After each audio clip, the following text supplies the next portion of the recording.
তো ফার্স্ট তোমাদেরকে আমি বলে রাখি, এটা আমার ফার্স্ট ইউটিউব ভিডিও আর এটা হচ্ছে আমার ফার্স্ট ইউটিউব চ্যানেল, ঠিক আছে? তো সবাই সাবস্ক্রাইব করে নাও আর ভিডিওটাকে লাইক করবে, ঠিক আছে? এরপরে তোমাদের ভাই যা ভিডিও নিয়ে আসবে সব ছোট ছোট ভিডিও নিয়ে আসবে, 1-2 মিনিট বা 3 মিনিট এরকম ভিডিও আসবে। তো আজকের মেন টপিক হচ্ছে, আমি ইউটিউব চ্যানেল শুরুও করতাম না, আমি ভিডিও বানাতাম না, বাট তোমরা জানো যে চারিদিকে খুবই আরশোলার এখন মানে ছড়াছড়ি, ঠিক আছে? যেটাকে তোমরা নাম দিয়েছো ককরোচ জানতা পার্টি। তো সেই বিষয়ে আমি আজ কিছু বলবো, ঠিক আছে? তো কেন এই পার্টি হলো, কিসের জন্য হলো, ঠিক আছে? তো সব কিছুই তোমাদেরকে খুলে বলবো, তোমরা এই ভিডিওটা দেখতে থাকো। সব থেকে মজার জিনিস কি জানো? তো তোমাদেরকে বলি, এই জায়গাটা ঠিক ভালোভাবে শুনবে। তো কিছুদিন আগে আমি ইনস্টাগ্রাম অন করে আমি দেখি, মানে তার আগে আমি কিছু কিছু ভিডিও দেখেছিলাম যে স্টুডেন্টদেরকে নিয়ে, মানে প্রশ্নপত্র লিক নিয়ে মানে কিছু কিছু ভিডিও দেখেছিলাম। তো তার জন্য আমি ইনস্টাগ্রাম খুলি, ঠিক আছে? তো ইনস্টাগ্রাম খুলে দেখি ককরোচ জানতা পার্টি বলে একটা নতুন চ্যানেল হয়েছে, তার ওনার হচ্ছে অভিজিৎ বলে, সে আমেরিকা থাকে, ঠিক আছে? সে ওখান থেকে মানে আওয়াজ তুলছে যে স্টুডেন্টদের ফিউচার খারাপ হয়ে যাচ্ছে, প্রশ্নপত্র লিক হচ্ছে। ভাই আমি একটা কথা বলি, আওয়াজ তোলা ভালো, ঠিক আছে? তুলেছে সেটা ভালোর জন্যই, ঠিক আছে? তার কিছুক্ষণ পরে আমি একটা জিনিস ফলো করি, ককরোচ জানতা পার্টির ফলোয়ার, ঠিক আছে? তো কিছুদিন আগে আমি দেখলাম 10 মিলিয়ন ফলোয়ার, 15 মিলিয়ন ফলোয়ার, ঠিক আছে, 20 মিলিয়ন ফলোয়ার, 22 মিলিয়ন, তো সামথিং 23-24 মিলিয়ন এরকম হয়তো হবে। আমি লাস্ট দেখেছিলাম 22 মিলিয়ন পর্যন্ত, ঠিক আছে? তো যখন আমি ফলোয়ারগুলো দেখি, তা তোমরা বললে বিশ্বাস করবে না, ঠিক আছে? তো তোমরাও চেক করতে পারো, ঠিক আছে, আমার ভিডিও দেখার পরে। ভাই পাকিস্তান, তুর্কি, ঠিক আছে, বাংলাদেশ, ভাই এখানকার ফলোয়ার বেশি। ইন্ডিয়ার মধ্যে খুব কম লোক আছে যারা সেই চ্যানেলটাকে ফলো করে রেখেছে, ঠিক আছে? আর কিছু কিছু অ্যাকাউন্টটা তো নতুন, ফেক, জাস্ট অ্যাকাউন্টটা ওপেন করে ফলো করে রেখেছে। তো তো যে যাই হোক, ঠিক আছে? তো মেন যে প্রসঙ্গে আসা যাক, নালে ভিডিওটা অনেক বড় হয়ে যাবে। তো মেন প্রসঙ্গ হচ্ছে, তো তারা আওয়াজ তোলে যে স্টুডেন্টদের প্রশ্ন লিক হচ্ছে, স্টুডেন্টদের কেরিয়ার খারাপ, আমরা দিল্লির যন্তর মন্তর বলে একটা জায়গা আছে, তো সেখানে গিয়ে আমরা প্রোটেস্ট করবো। ভাই প্রোটেস্ট করার অধিকার সবার আছে, কালকে যদি আমার সাথে কিছু হয়ে যায় তো আমিও তো ভাই প্রোটেস্ট করবো, তাই না? আমি এই ভিডিওটা বানাতেও না, ঠিক আছে? তো মেন ভিডিওটা বানানোর উদ্দেশ্য আমি তোমাদেরকে বলবো, ভাই সব কিছুই ঠিক আছে, তোমরা অনশন করছো, প্রোটেস্ট করছো, সব কিছুই ঠিক আছে, কিন্তু ভাই হিন্দুদেরকে কেন টার্গেট করছো, তাই नीता के पति का काम कर रहे हैं। না?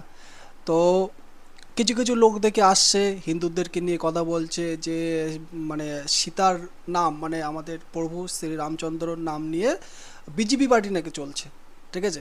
তো কেউ এসে আল্লাহর নামে বলছে, তো रहेगा अल्लाह का। তো ঠিক আছে ভাই, তুমি মুসলিম ধর্মকে সম্মান করো, তুমি বলতেই পারো, বাট তুমি নিজের ধর্মকে বাদ দিয়ে তুমি একটা অন্য ধর্মকে কিভাবে অসম্মান করতে পারো, তাই না? আর একটা কথা বলি, সেই সব কথাগুলো কারা বলছে জানো? তারাও হিন্দু, ঠিক আছে? তো বেশি লজিক আমার এই জায়গাটায় লাগছে যে তুমি কতটা টাকা খেলে, ঠিক আছে ভাই? টাকার জন্য মানুষ সব কিছুই করতে পারে, টাকার জন্য না এ না। ভাই একটা মানুষ কতটা নিচে নামতে পারে যে যার জন্য ভাই হিন্দু ধর্মকে অপমান করতে পারে, ঠিক আছে? তো কাল পরশুর মধ্যে আমি দেখছিলাম যে ভাই পুলিশদেরকে পর্যন্ত মারছে। हमारी ड्यूटी थी यहाँ जनपथ पे क्लरीज होटल के सामने। वहाँ पे जानी बहुत ये प्रोटेस्टर इकट्ठे हुए थे। ভাই স্টুডেন্টরা পুলিশদের মারছে, তারপরে পুলিশ অ্যাকশন নিল, তাদেরকে মারলো, ওখান থেকে বার করলো, ঠিক আছে? আরও অনেকেই এসছে, ঠিক আছে, অভিনেতা বলো বা সাইড অ্যাক্টর বলো, ঠিক আছে? আমাদের বাংলা থেকে মহুয়া মিত্রও গেছিলো, ঠিক আছে? তো ভাই যারা যারা যাচ্ছে না ভাই, তারা তারা এক একটা ক্রিমিনাল। তো আমি না এই মহামিত্রকে চিনি, কারণ আমি পশ্চিমবাংলায় থাকি, আমি জানি যে এটা কীরকম, ঠিক আছে? করো, ঠিক আছে? তো আমি একটা জিনিসই বলবো, ঠিক আছে, লাস্ট কথাটা ভাই একটা জিনিস, আমি ভাই ঘুরিয়ে ফিরিয়ে কথা বলতে পারি না, ঠিক আছে? লাস্ট কথাটা একটাই কথা বলবো, ভাই তোমরা প্রোটেস্ট করো, তোমরা আওয়াজ তোলো, ঠিক আছে? তোমরা যদি কাউকে ইস্তিফা দেওয়ার হয় তার জন্য প্রোটেস্ট করো, সব কিছুই করো, ভাই এটা লিমিট রেখে করো, ঠিক আছে? তোমরা ভাই অ্যাসেম্বলিতে ঢুকে যাচ্ছ, ঠিক আছে, তোমরা সেখানে গিয়ে প্রোটেস্ট করছো, তা পুলিশ কি তোমাদেরকে দেখে কি ভাই মিষ্টি খাওয়া হবে?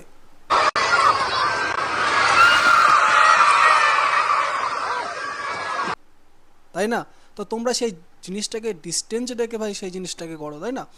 আর একটা কথাই তোমাদেরকে বলি, ফার্স্টেও বলেছি লাস্টেও বলছি, কেননা ভিডিওটা ভাই অনেকটাই বড় হয়ে যাবে এর বিষয়ে কথা বলতে গেলে, যে ভাই সব কিছুই করো ভাই, তোমরা যদি মনে করো যে হিন্দু ধর্মকে ভাই টার্গেট করে ভাই সব কিছু করবে, ভাই ভুল কথা। তুমি যতক্ষণ হিন্দু ধর্মকে টার্গেট করবে ভাই, আমাদের মতো যারা ইউটিউব চ্যানেল খোলেই নি ভাই, কোনো দিন ভিডিওতে আসবেও না ভেবেছিল, তারাও ভাই ইউটিউব চ্যানেল অন করবে। হিন্দু ধর্মকে ভাই টার্গেট করবো না, ঠিক আছে? হিন্দু ধর্মকে টার্গেট করলে ভাই আমার মতো প্রত্যেকটা ছেলে ভাই আওয়াজ তুলবে, ঠিক আছে? তখন ভাই তোমরা সামলাতে পারবে না, ঠিক আছে? যখন তোমরা ট্রোল হবে, যখন তোমাদেরকে গালাগালি করবে, ঠিক আছে? আমার এই ভিডিওটা দেখে তোমাদেরকে গালাগালি করতেই পারে, ঠিক আছে?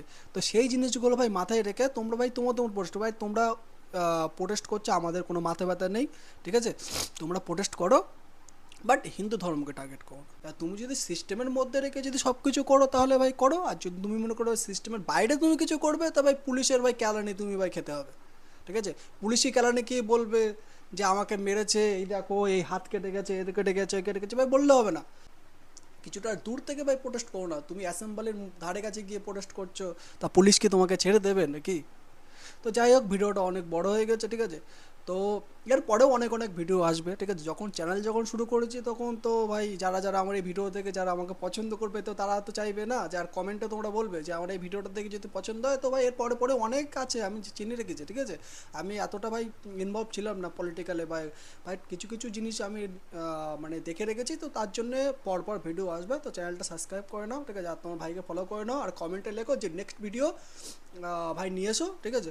তো তার জন্য আমি এরপরে অনেক ভিডিও নিয়ে আসবো, তো তোমরা চ্যানেলটা প্রথমে সাবস্ক্রাইব করে নাও, ঠিক আছে?